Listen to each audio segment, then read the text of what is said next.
বিসমিল্লাহ।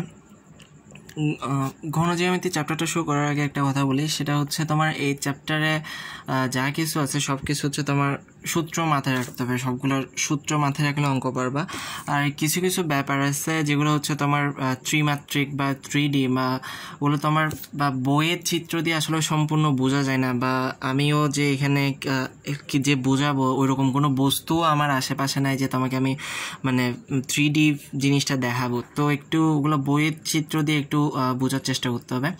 তো চ্যাপ্টারের শুরুতে এখান থেকে তোমার মৌলিক ধারণা থেকে শুরু করে আয়তাকার ঘনবস্তুর আগ পর্যন্ত, এই যে তোমার এতটুক পর্যন্ত, এই যে 16 পর্যন্ত অভিক্ষেপ পর্যন্ত, তোমার 1 থেকে 16 পর্যন্ত যতগুলো সংজ্ঞা আছে ওগুলো একটু দেখে নিও। তারপরে এই যে এখানে দুইটি সরলরেখার মধ্যে সম্পর্ক, সরলরেখা ও সমতলের মধ্যে সম্পর্ক, দুইটি সমতলের মধ্যে সম্পর্ক, এগুলো একটু নিজে পড়ে নিও। এগুলো তোমার জ্ঞানমূলক প্রশ্ন বা অবজেক্টিভ বা তোমার অনুধাবনমূলক প্রশ্নে দিয়ে দিতে পারে।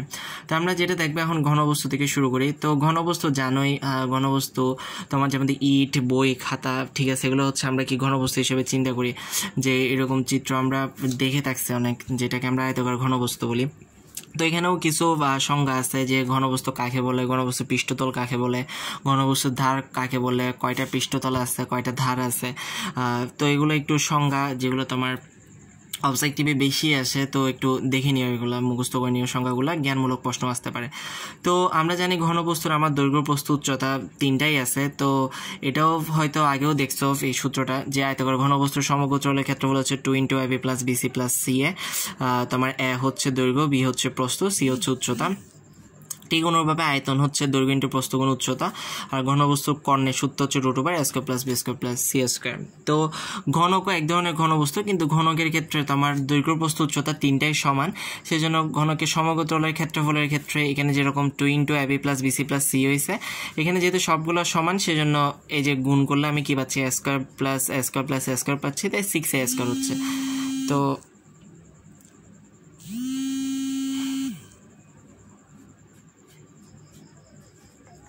6a² হচ্ছে।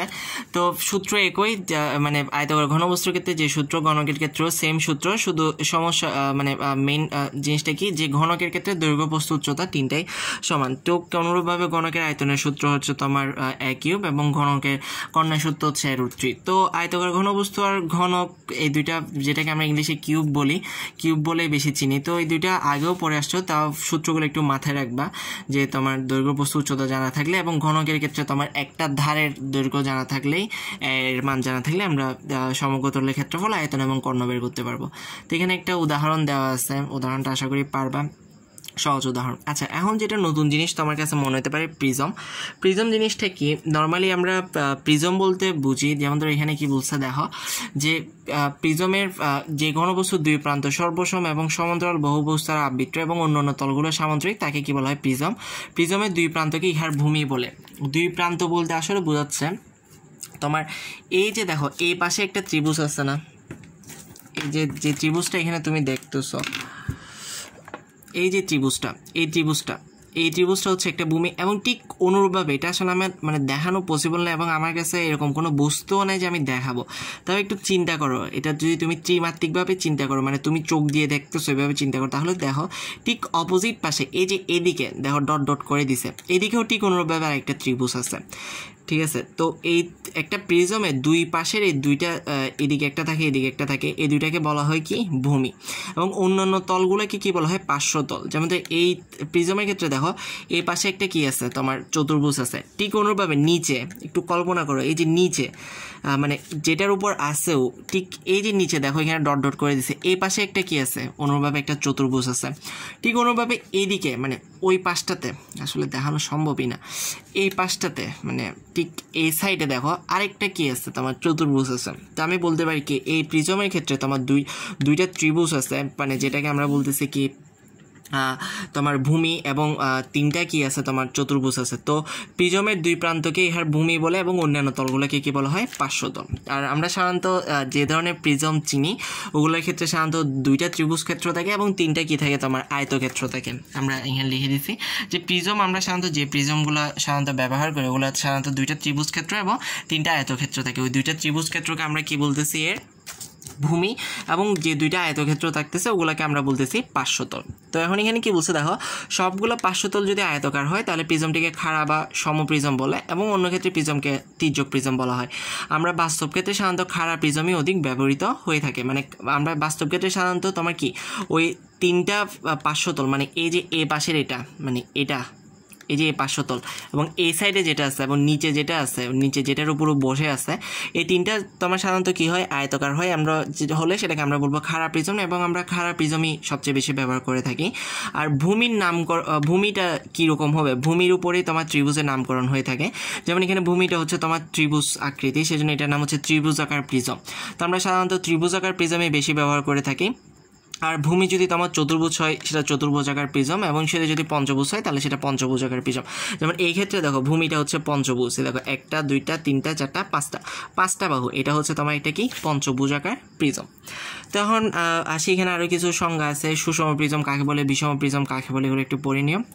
তখন কথা হচ্ছে প্রিজমের সমগ্র তলের ক্ষেত্রফল যদি আমি নির্ণয় করতে চাই তাহলে কীভাবে নির্ণয় করবো, সেটা হচ্ছে 2 × ভূমির ক্ষেত্রফল প্লাস ভূমির পরিসীমা প্লাস উচ্চতা। তাহলে তুমি দেখো তোমার ভূমিটা যদি ত্রিভুজ হয় তাহলে তুমি ত্রিভুজের ক্ষেত্রফলের সূত্র জানো, তুমি ত্রিভুজের পরিসীমার সূত্র জানো। আমি এখানে লিখে দিছি যে আমরা জানি ভূমি যদি আমার ত্রিভুজ হয়, যেহেতু আমরা বেশিরভাগ ত্রিভুজাকার ভূমি ইউজ করে প্রিজম ইউজ করে থাকি, তো ত্রিভুজের ক্ষেত্রফল তুমি জানো 1/2 × ভূমি গুণ উচ্চতা। তুমি ত্রিভুজের পরিসীমা জানো, এটা যদি একটা ত্রিভুজের পরিসীমা হয়, আমরা জানি ত্রিভুজের পরিসীমা আমরা কীভাবে বের করি, 3টা বাহু যোগ করে। তো ত্রিভুজের পরিসীমা যেগুলো 3টা বাহুর যোগফল, তার তোমার উচ্চতাটা দিয়ে দিবে। তো অনুরূপভাবে আয়তন যেগুলো কত, ভূমির ক্ষেত্রফল ইন্টু উচ্চতা। তো অনুরূপভাবে এখানে একটা তোমার উদাহরণ দিচ্ছে, বলছে কি একটা ত্রিভুজাকার প্রিজমের ভূমির বাহুগুলোর দৈর্ঘ্য হচ্ছে 3, 4 ও 5 সেন্টিমিটার এবং উচ্চতা 8 সেন্টিমিটার। এর সমগ্র তলের ক্ষেত্রফল আয়তন কত। তো সমগ্র তলের ক্ষেত্রফল বের করতে হলে তোমার আগে কি ভূমির ক্ষেত্রফল লাগবে, তোমার ভূমির পরিসীমা লাগবে। তো ভূমির ক্ষেত্রফল আমি কীভাবে নির্ভর করবো, এটা যেহেতু আমার একটা ত্রিভুজাকার প্রিজম, তার মানে কি এটা যেহেতু একটা ত্রিভুজাকার প্রিজম, তার মানে কি এটার ভূমি কি অবশ্যই কি ত্রিভুজ। যেহেতু কি আমি ভূমির নাম অনুসারে কি প্রিজমের নামকরণ করতেছি, আমার ভূমি দেখতে কীরকম হবে সেই অনুসারে আমি কি প্রিজমের নাম করতেছি। তো এটা যেহেতু একটা ত্রিভুজাকার প্রিজম, অবশ্যই ভূমিটা আমার কি ত্রিভুজ হবে। তাহলে আমি ত্রিভুজের ক্ষেত্রফল তো আমি নির্ণয় করতেই পারি। ত্রিভুজের ক্ষেত্রফল আমি কীভাবে নির্ণয় করব, আমি কই নির্ণয় করছে, এই যে ত্রিভুজের ক্ষেত্রফল হচ্ছে 1/2 × ভূমি গুণ উচ্চতা। 1/2 × এখানে ভূমি হচ্ছে কত 4 × উচ্চতা হচ্ছে তোমার 3। তো 1/2 × ভূমি গুণ উচ্চতা করে আমি ত্রিভুজের ক্ষেত্রফল নির্ণয় করলাম, এবং তোমার ত্রিভুজের পরিসীমাও নির্ণয় করতে পারতেছো। ত্রিভুজের পরিসীমা আমি কীভাবে নির্ণয় করবো, 3টা বাহু যোগ করে। তো এসে গেল আমি 2 × ভূমির ক্ষেত্রফল ইন্টু প্লাস আমি ভূমির পরিসীমা পেলাম ইন্টু উচ্চতা কত আমার 8 সেন্টিমিটার। ঠিক অনুরূপভাবে আমি এটার আয়তন নির্ণয় করতে পারবো ভূমির ক্ষেত্রফল ইন্টু উচ্চতা দিয়ে। আশা করি বুঝছেন, ইজি জিনিস। তোমার জাস্ট একটু মাথায় রাখতে হবে যে তোমার এটা কি বলতেছে, যে এটা কি ত্রিভুজাকার প্রিজম না চতুর্ভুজাকার প্রিজম না পঞ্চভুজাকার প্রিজম। সাধারণত পঞ্চভুজাকার প্রিজম থাকবে না, থাকলে হয় ত্রিভুজাকার থাকবে না, চতুর্ভুজাকার থাকবে। তো ত্রিভুজাকার থাকলে তুমি ভূমির ক্ষেত্রফল নির্ণয় করতে পারতেছো 1/2 × ভূমি গুণ উচ্চতা দিয়ে। তুমি ভূমির পরিসীমা নির্ণয় করতে পারতেছো ত্রিভুজে 3টা বাহুর যোগফল করে। আর সেটা যদি তোমার চতুর্ভুজাকার প্রিজম হয় তাহলে কোন ধরনের চতুর্ভুজ সেটা বলে দিবে, সেটা কি আয়তকার নাকি বর্গাকার নাকি তোমার সামুদ্রিক নাকি রম্বস। তাহলে তখন তোমার যদি আয়তকার হয় তাহলে তুমি আয়তকার ক্ষেত্রফল তো জানোই, আয়তকার ক্ষেত্রে পরিসীমা জানোই, মানে ভূমিটা দেখতে কীরকম হয় ওইটার উপরে তোমার ভূমির ক্ষেত্রফল আর ভূমির পরিসীমা নির্ণয় মানে বের করবা। ভূমি যদি ত্রিভুজ হয় তাহলে ত্রিভুজের ক্ষেত্রফল, ত্রিভুজের পরিসীমা। ভূমি যদি তোমার চতুর্ভুজ হয় তাহলে চতুর্ভুজটা কি আয়তকার না বর্গাকার না সামুদ্রিক না রম্বস। তো আমরা আয়তকার হলে আয়তকারের ক্ষেত্রফল, আয়তকারের পরিসীমা বের করব। এভাবে আমরা এটা করে থাকবো। এখন আসি পিরামিড। পিরামিড বললে সাধারণত আমরা মিশরের পিরামিডগুলোর মাথার মধ্যে আসে। তো আমরা পিরামিড বলতে এখানে কাকে বলতেছে একটু দেখে নিবা। তো এখানে দেখো কি বলছেন, পিরামিডের মধ্যে এরকম একটা কি আছে, ভূমি আছে যেটার উপর পিরামিডটা বেস করে আছে, মানে যেটার উপর দাঁড়াই আছে বলতে গেলে। তো এখানে সুষম পিরামিড কাকে বলে দেওয়া আছে একটু দেখে নিও। আচ্ছা, এবং দেখো পিরামিডের ক্ষেত্রে একটু প্রিজমের ক্ষেত্রে আমরা আবার যাই। আসলে জিনিসগুলো একটু মানে সামনাসামনি যদি কোনো একটা বস্তু পেতাম, বস্তুতে দেখাতে পারলে ভালো হতো, কিন্তু আমার আশেপাশে প্রিজমের মতো দেখতেও কোনো বস্তু নাই, পিরামিডের মতো দেখতেও কোনো বস্তু নাই, আমার চারপাশে সব আয়তাকার বস্তু। আচ্ছা যাই হোক, একটু খেয়াল করো, প্রিজমের ক্ষেত্রে এই যে ভূমি বাদে যে তলগুলো ছিল ওগুলোকে আমরা কি বলতেছিলাম, পার্শ্বতল বলতেছিলাম। ঠিক পিরামিডের ক্ষেত্রেও সেম কেস, ভূমি বাদে যে তলগুলো থাকবে সেটা হচ্ছে তোমার কি পার্শ্বতল। তাহলে একটু চিন্তা করো, ভিডিওটা পজ করে চিন্তা করো যে এখানে তোমার পিরামিডের ক্ষেত্রে কয়টা পার্শ্বতল হবে। দেখো, এ পাশে একটা ত্রিভুজ, এ পাশে একটা ত্রিভুজ, দুইটা ত্রিভুজ আমরা দেখতেছি। ঠিক অনুরূপভাবে এটা যেহেতু সামনে একটা ত্রিভুজ, পিছনেও ঠিক একটা ত্রিভুজ আছে না, আর এটা ডান পাশে যেরকম একটা ত্রিভুজ আছে, এই যে বাম পাশেও একটা ত্রিভুজ আছে না, যেটা আমরা দেখতেছি না, কেননা আমাদের বই খাতাগুলো সব 2D। আমরা এটা যদি সামনাসামনি দেখতে পারতাম, আবারও বলতেছি জিনিসগুলো সামনাসামনি মানে কোনো বস্তু দিয়ে দেখাতে পারলে ভালো হইতো। তো যাই হোক, একটু চিন্তা করো, এটা ভূমি বাদে এখানে আর কয়টা তল আছে, কয়টা ত্রিভুজ আছে, 4টা ত্রিভুজ আছে। তার মানে এই ক্ষেত্রে তোমার পার্শ্বতল কয়টা, পিরামিডের 4টা পার্শ্বতল। তো পিরামিডের সমগতলের ঠিক অনুরূপভাবে প্রিজমের মতো আমরা পিরামিডের সমগতলের ক্ষেত্রফল বের করতেছি কিভাবে, ভূমি ক্ষেত্রফল প্লাস হাফ ইন্টু ভূমির পরিধি ইন্টু হেলানো উচ্চতা। তো ভূমিটা সাধারণত আমার কি হয়ে থাকে, এখানে বলেই দিছে আমার সাধারণত ভূমিটা তোমার কীরকম হবে, তোমার ভূমি সাধারণত কী হয়, সুষম বহুভুজ হয়। তোমার সাধারণত তোমার ভূমিটা বর্গাকার হয়ে থাকে। এই যে ভূমিটা দেখতেছো, এখানে একটা বর্গক্ষেত্র আছে ভূমিতে। আচ্ছা যাই হোক, তাহলে এখন তোমার এখানে বলে দিবে ভূমিটা তোমার কীরকম, যে এটা চতুর্ভুজ না বর্গক্ষেত্র, এটা বলে দিবে।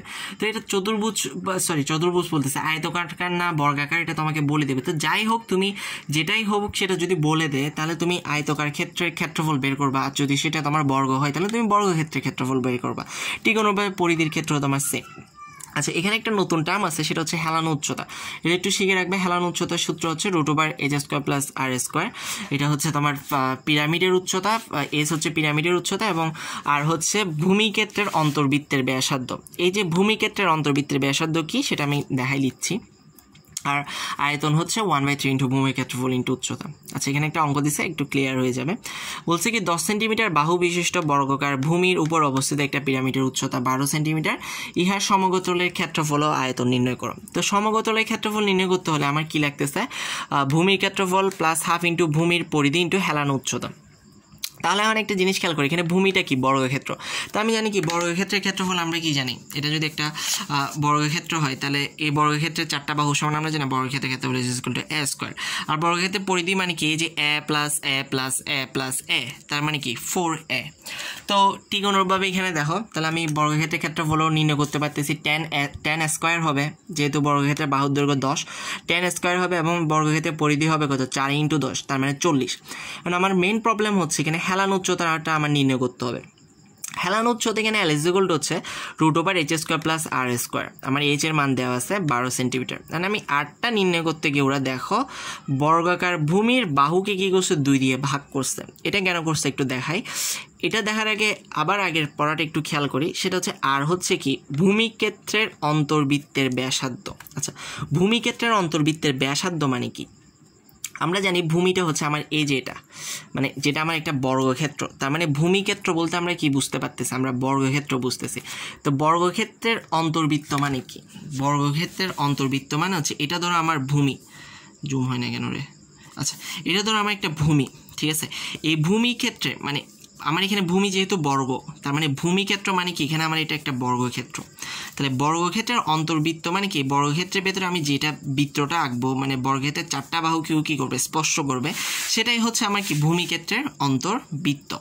আমার কাছে কোনো কম্পাসও নাই, পেন্সিল কম্পাসও নাই, সব দিনাজপুরে রয়ে গেছে, সেই জন্য সুন্দর করে বৃত্তটাও আঁকতে পারি নাই। আচ্ছা যাই হোক, তো আমার আর হচ্ছে কি, ভূমিক্ষেত্রের অন্তর্বৃত্তের ব্যাসার্ধ, তার মানে আর হচ্ছে আমার এই যে এটা। আর আমি জানি কি, বর্গক্ষেত্রের বাহুর দৈর্ঘ্য হচ্ছে কি আমার 10। তাহলে একটা জিনিস খেয়াল করে, এখানে বর্গক্ষেত্রের বাহু যেটা, সেটাই কিন্তু এই তোমার বৃত্তের ব্যাস, বর্গক্ষেত্রের বাহুটাই কিন্তু এই বৃত্তের ব্যাস, ঠিক আছে। তার মানে ব্যাসার্ধ অবশ্যই কী হবে, ব্যাসের অর্ধেক, 10-এর অর্ধেক। সেজন্য এখানে আর = কি, 10/2। বা এগুলো তুমি বুঝবা, এখানে শুধু আটটা আশা করি বুঝছো কেন 10/2 হয়েছে। কেননা এখানে তোমার ভূমিক্ষেত্র মানে বর্গক্ষেত্রের অন্তর্বৃত্তের ব্যাসার্ধ মানে হচ্ছে কি, বর্গক্ষেত্রের বাহুটাই হচ্ছে কি, ওই বর্গক্ষেত্রের ভেতরে যে আমি বৃত্তটা আঁকবো, এই যে আমি বর্গক্ষেত্রের ভেতরে যে বৃত্তটা আঁকবো, বর্গক্ষেত্রের ব্যাসই হচ্ছে কি বৃত্তের ব্যাস, তার মানে কি এই যে বৃত্তের ব্যাসার্ধটা কি হবে ব্যাসের অর্ধেক হবে। তো এরপর এগুলো সেম কাহিনী, তোমার এখানে কী করছো ভূমির ক্ষেত্রফল মানে কি তোমার 10 × 10 যেহেতু a স্কোয়ার, হাফ ইন্টু ভূমির পরিধিতে আমি বললামই 4a, সেটা 4 × 10 × হেলান উচ্চতা ওরা এখানে নির্ণয় করছে, ঠিক অনুভাবে এটার আয়তন নির্ণয় করছে। তো সব কিছু হচ্ছে তোমার সূত্র দিয়ে, সূত্র মাথায় থাকলে সব কিছু মাথায় থাকবে। ঠিক অনুভাবে এখানে কোণক কাকে বলে বলা আছে, কোণকের এইটিটাকে অর্ধশীর্ষ কোণ বলা হয়, এগুলো একটু দেখে নিবা, অবজেক্টিভে বেশি বেশি আসে জিনিসগুলো। তো কোণক জিনিসটা কি, এটা মেবি তোমাকে আগেও একবার আমি পড়াইছিলাম, সেটা হচ্ছে কোণক হচ্ছে কি একটা সমকোণী ত্রিভুজকে তুমি ধরো এই সমকোণী ত্রিভুজের যেটা সমকোণ সংলগ্ন বাহু, সমকোণ সংলগ্ন বাহু মানে হচ্ছে 90 ডিগ্রি সংলগ্ন যে বাহুটা, ওই বাহুটাকে তুমি ধরো অক্ষ ধরে তুমি যদি এটাকে মানে এভাবে ঘোরাও, ঠিক আছে, এই যে চারপাশে যদি ঘোরাও, দেখানো সম্ভবই না, এটাকে ধরে এটাকে তুমি ধরছো, ধরে এটাকে মানে এই যে পুরো ত্রিভুজটাকে এটার চারপাশে ঘুরাইছো, এই যে এটার চারপাশে এভাবে ঘুরাইছো, তাহলে এটা ঠিক এরকম একটা কি বস্তু উৎপন্ন করবে, ঘন বস্তু উৎপন্ন করবে, যেটাকে আমরা বলতেছি কোণক। তো এখন হচ্ছে তোমার সমবৃত্ত ভূমিক কোণক বা নর্মালি আমরা কোণকই বলি, এটার বক্রতলের ক্ষেত্রফলের সূত্র হচ্ছে πr/l। বক্রতল মানে হচ্ছে এই যে নিচের যে বক্রতল বা যেটা একটু দেখতে গোলাকার মনে হচ্ছে, এই তলের ক্ষেত্রফলটা হচ্ছে πr/l সূত্র। তো এখানে πr হচ্ছে কি তোমার এই যে এই দৈর্ঘ্যটা, মানে তোমার সমকোণী ত্রিভুজের এই যে ভূমিটা হচ্ছে r, এবং যেটা হেলানো থাকবে সেটা হচ্ছে তোমার l। তো আবার al কিন্তু আবার al না, তোমার এই যে এল না কিন্তু আবার কিসের, তোমার পিরামিডের এল না কিন্তু আবার, ঠিক আছে, পিরামিডের এল কিন্তু সেটা অন্য জিনিস, সেটার ক্ষেত্রে আমার h² + r² তোমার পিরামিডের ভূমির অন্তর্বৃত্তের ব্যাসার্ধ হিসাব করতে। এই এলটা হচ্ছে কোণকের ক্ষেত্রে এলটা হচ্ছে যে তোমার সমকোণী ত্রিভুজের যে বাহুটা অতিভুজ বা যেটা তোমার হেলানো থাকে সেটার উচ্চতাটা, সেটার দৈর্ঘ্যটাই হচ্ছে এখানে তোমার হেলানো উচ্চতাটা, এই যে হেলানো হয়ে যেটা আছে সেটাই হচ্ছে তোমার এল, আর আর হচ্ছে এটা। আচ্ছা, যাই হোক, তাহলে বুঝে গেছো কোনটা এল কোনটা আর। তাহলে এখানে জাস্ট সূত্র মুখস্থ রাখবা, বক্রতলের ক্ষেত্রফল হচ্ছে πr/l, সমকোণের ক্ষেত্রফল হচ্ছে তোমার πr ইন্টু ব্র্যাকেটের মধ্যে r + l, আর আয়তন হচ্ছে 1/3 πr²h। তো ঠিক এখানের মধ্যে তোমার সূত্র দিয়ে তোমার এটার বক্রতল, সমকোণের ক্ষেত্রফল এবং আয়তন নির্ণয় করছে। তো ইজি জিনিস, তোমার জাস্ট মাথায় রাখতে হয়, একটু সূত্রগুলো মাথায় রাখতে হবে। এখন আসি গোলকের পৃষ্ঠতলের ক্ষেত্রফল বা গোলকের ক্ষেত্রফল যাকে বলি, এটা আগেও হয়তো পড়ছো 4πr², গোলকের আয়তনও পড়ে থাকছো 4/3 πr³। এখানে একটা জিনিস নতুন আসতে পারে, সেটা হচ্ছে এই উচ্চতায় তলচ্ছেদে উৎপন্ন বৃত্তের ব্যাসার্ধ, এই জিনিসটাকে একটু বলি। সেটা হচ্ছে যেমন তো এটা হচ্ছে একটা গোলক, এই যে এটা একটা গোলকের কেন্দ্র হচ্ছে ধরো ও থেকে ধরো এইচ উচ্চতা, এই যে এতটুকু হচ্ছে তোমার ধরো এইচ উচ্চতা, এই উচ্চতায় গোলকের ভেতরে তুমি ধরো একটা বৃত্ত অঙ্কন করছো, যেটাকে বলতেছে এইচ উচ্চতায় তলচ্ছেদে উৎপন্ন বৃত্ত। এই বৃত্তের ব্যাসার্ধ হচ্ছে √r² - h², মানে যে উচ্চতাটা থাকবে সেটা হচ্ছে সেটার স্কোয়ার করে r² থেকে মাইনাস করে তুমি যদি এটা রুট করো তাহলে সেটা তুমি ব্যাসার্ধটা পেয়ে যাবে। আচ্ছা, এই জিনিসটা একটু দেখো, এই ধরনের অঙ্ক খুব বেশি আসে। সেটা বলছে কি 4 সেন্টিমিটার ব্যাসার্ধে একটা লৌহ গোলককে পিটিয়ে 2/3 সেন্টিমিটার পুরো একটা বৃত্তাকার লোহপাত প্রস্তুত করা হলো, ওই পাতের ব্যাসার্ধ কত? তাহলে একটা জিনিস খেয়াল করে, এটা জিনিস দেখার আগে একটা ব্যাপার খেয়াল করে, সেটা হচ্ছে গোলক আর বৃত্ত দুইটা কিন্তু আলাদা জিনিস, দুইটাকে মানে অনেক সময় গোলায় ফেলি আমরা, গোলাবা না। গোলকের আয়তন হচ্ছে 4/3 πr³, আর গোলকের পৃষ্ঠতলের ক্ষেত্রফল হচ্ছে 4πr², কিন্তু বৃত্তের ক্ষেত্রফল হচ্ছে πr²। তো গোলকের পৃষ্ঠতলের ক্ষেত্রফলের সাথে কখনো বৃত্তের ক্ষেত্রফল গোলায় ফেলবে না। তো এখানে কি বলছে যে তোমার 4 সেন্টিমিটার ব্যাসার্ধে একটা লৌহ গোলককে, মানে এটা একটা লৌহ গোলক, মানে ভেতরে সব লোহা, আমি লাল লাল করে দেখাই দিয়েছি, লাল দিয়ে আমি লোহাকে বুঝাইছি। তো এটার ব্যাস হচ্ছে 4 সেন্টিমিটার। এই যে 4 সেন্টিমিটার ব্যাসে একটা লোহা গোলকে তুমি পিটাই কী করছো, তোমার 2/3 সেন্টিমিটার পুরো একটা কী করছো, তুমি বৃত্তাকার লোহপাত প্রস্তুত করছো। ওই যে আমার সাইকেলের পাত থাকে না, সাইকেলের যেটা চাকার বেয়ারিং বলি আমরা, ঠিক আছে, এই যে এরকম। আবার ভাবিও না যে এটার ভেতরে কিছু আছে, এটা কিন্তু ফাঁকা। কি দিয়ে যে দেখাই, আচ্ছা, এই যে আমার কাছে একটা উদাহরণ দেওয়ার মতো আর কিছু নাই, এটাই আছে। যেমন ধরো একটা লৌহ গোলক, এই যে এটা হচ্ছে তোমার একটা লৌহ গোলক যেটা ভেতরে সবগুলো লোহা, সেটাকে পিটিয়ে আমি ধরো এই যে মেরিলের একটা ঢাকটা নিছি আমি, এই যে 2/3 সেন্টিমিটার পুরো, মানে এই যে এতটুক, এই যে দেখতেছো পুরো বলতে এই যে এটা, ঠিক আছে, মানে এই অংশটা, এটা এতটুক, এই যে এতটুক, এটা হচ্ছে পুরো, মানে এখানের মধ্যে সবগুলো লোহা, এই যে এখানের মধ্যে সবগুলো লোহা, এই যে এখানের মধ্যে সব লোহা, এই যে 2/3 সেন্টিমিটার, এটা কি পুরো, ঠিক আছে। তো এই যে আবার এখানে মাঝখানে কিন্তু কিছু নেই, এটা কিন্তু ফাঁকা, ঠিক আছে। মানে এটাকে পিঠে আমি 2/3 সেন্টিমিটার পুরো একটা কী করছি, বৃত্তাকার লোহা পাত তৈরি করছি, যেভাবে তোমার সাইকেলের বেয়ারিংগুলো যেভাবে ভেতরে যেটা থাকে সাইকেলের মধ্যে ওইটা যেভাবে তৈরি করে। আচ্ছা, যাই হোক, এখন বলতেছে ওই পাতের এই পাতের ব্যাসার্ধ কত। তাহলে একটা জিনিস খেয়াল করো, এই যে আমি লোহাটাকে পিটাইয়ে যে এটা তৈরি করলাম, তার মানে এটার মধ্যে যে পরিমাণ লোহা ছিল এটার মধ্যে এখন ঠিক সেই পরিমাণ লোহাই আছে, অর্থাৎ কি এটার আয়তন যত এটার আয়তন তত। তা আমরা তো গোলকের আয়তন জানি 4/3 পাই আর কিউব। আমি এই লৌহগোলকের ব্যাস দিছি, আমি লৌহগোলকের ব্যাসার্ধ বের করে এটার আয়তন বের করলাম, আর আমি পাতের ব্যাসার্ধ ধরলাম মনে মনে 8 সেন্টিমিটার, পাতটা হচ্ছে 2/3 সেন্টিমিটার পুরো। তাহলে আমি পাতের আয়তন বের করবো কীভাবে, আমরা জানি কি আয়তন ইজ ইকুয়াল টু কত, ক্ষেত্রফল ইন্টু উচ্চতা। এটা যেহেতু পাতটা যেহেতু বৃত্তাকার পাত, তার মানে এটা বৃত্তের ক্ষেত্রফল কত, পাই আর স্কয়ার। আর এই যে 2/3 সেন্টিমিটার পুরো, এটাকে যদি আমি উচ্চতা হিসেবে ধরি, এই পাতের উচ্চতা হিসেবে ধরি, তাহলে আমি পাতের আয়তন কি পাচ্ছি, পাই আর স্কয়ার ইন্টু 2/3, এই যে পাই আর স্কয়ার ইন্টু 2/3, তার মানে 2/3 পাই আর স্কয়ার। তো যেহেতু আমি লৌহগোলককে পিটিয়ে এই পাতটা তৈরি করছি, তার মানে কি আমার লৌহগোলকের আয়তন আর এই পাতের আয়তন কি হবে, তোমার সমান হবে। তো এই দুইটা আমি যদি সমান করে বসাই দিই, তাহলে এখান থেকে আমি কিসের মান পেয়ে যাব, আর এর মানটা পেয়ে যাব।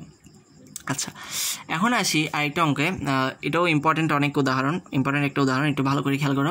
বলছে কি সমান উচ্চতা বিশিষ্ট একটা কোণক, একটা অর্ধগোলক, একটা সিলিন্ডার সমান সমান ভূমির উপর অবস্থিত, দেখা হচ্ছে তাদের আয়তনের অনুপাত 1:2:3।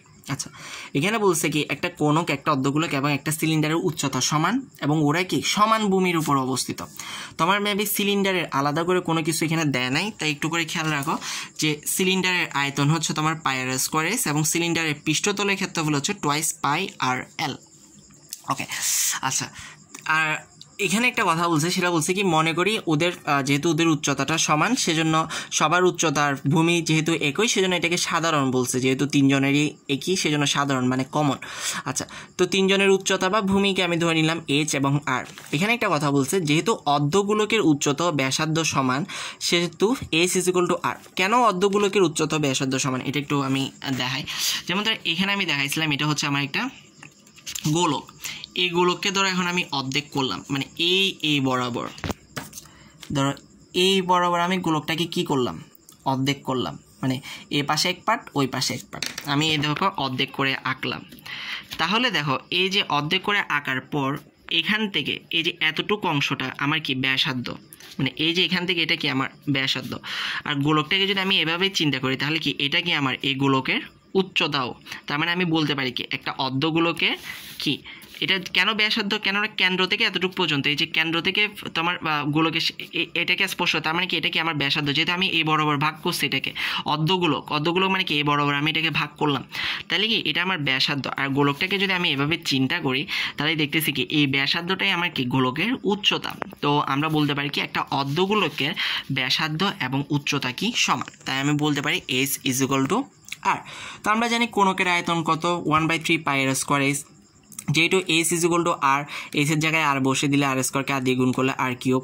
ঠিক অনুরূপভাবে অর্ধগোলকের আয়তন বের করছে, ঠিক আছে। এখানে একটু জিনিস খেয়াল করো, অর্ধগোলকের ক্ষেত্রে কেন এখানে হাফ দিছে কেন, আমরা জানি কি গোলকের আয়তন হচ্ছে কত 4/3 পাই আর কিউব।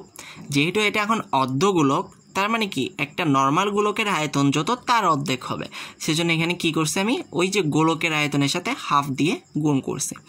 তো আর সিলিন্ডার আয়তনই তো বললাম পাই আর স্কয়ার এইচ, এইচের জায়গায় যেহেতু এইচ ইজ ইকুয়াল টু আর, এইচের জায়গায় আর বসাই দিলাম, পাই আর কিউব হয়ে গেছে। তিনটার অনুপাত নির্ণয় করলাম, পাই আর কিউব কাটা গেছে, 1/3 2/3:1।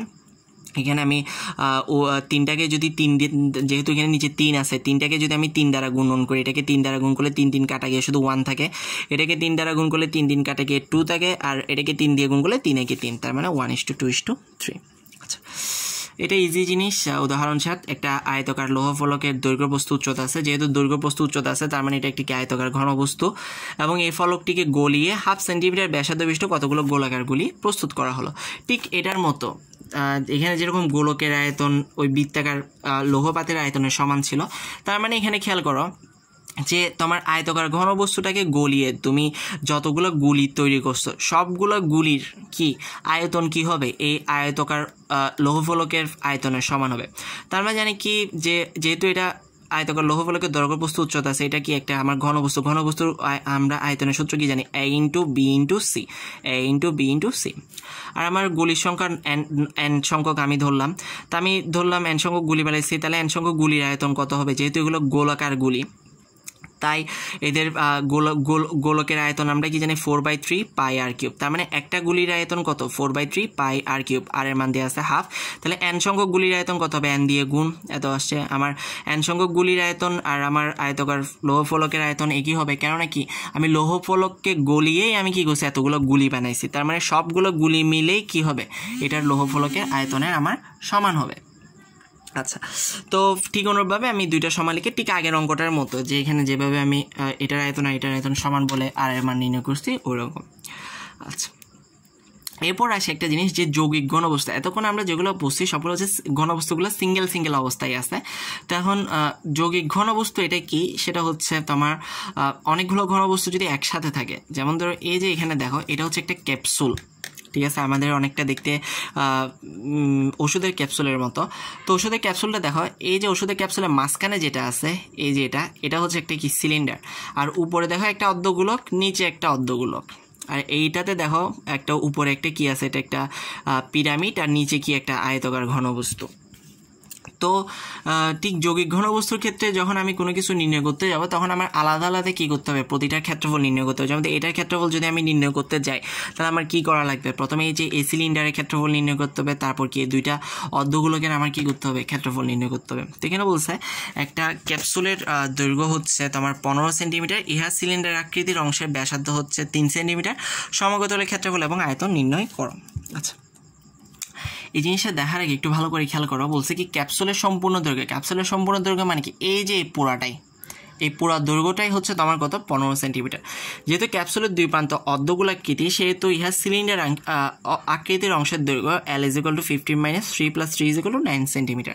মানে সিলিন্ডার আকৃতির অংশের দৈর্ঘ্য মানে হচ্ছে তোমার এতটুকু অংশটা বুঝাইছে, এই যে অংশটা। মানে এটা কিভাবে 15 থেকে 3 আর 3 কেন যোগ করে মাইনাস করছে এটা একটু দেখাই। একটা ছোট স্কেলও তো নাই, কি দিয়ে দেখাবো। আচ্ছা আচ্ছা, একটু খেয়াল করো, সেটা হচ্ছে কি এখানে সিলিন্ডার আকৃতির অংশের ব্যাসার্ধ হচ্ছে 3 সেন্টিমিটার। মানে এই যে সিলিন্ডারটা, তাই না, এটার ব্যাসার্ধ বলতে কি বোঝাচ্ছি আমি, যেমন ধরো এখানে যদি আমি মনে মনে সিলিন্ডারের কেন্দ্রটা হিসাব করি, এই যে যেমন ধরো এখানে ওর কেন্দ্র, আরে এখানে স্ক্রিনে তো আঁকাও যাচ্ছে না।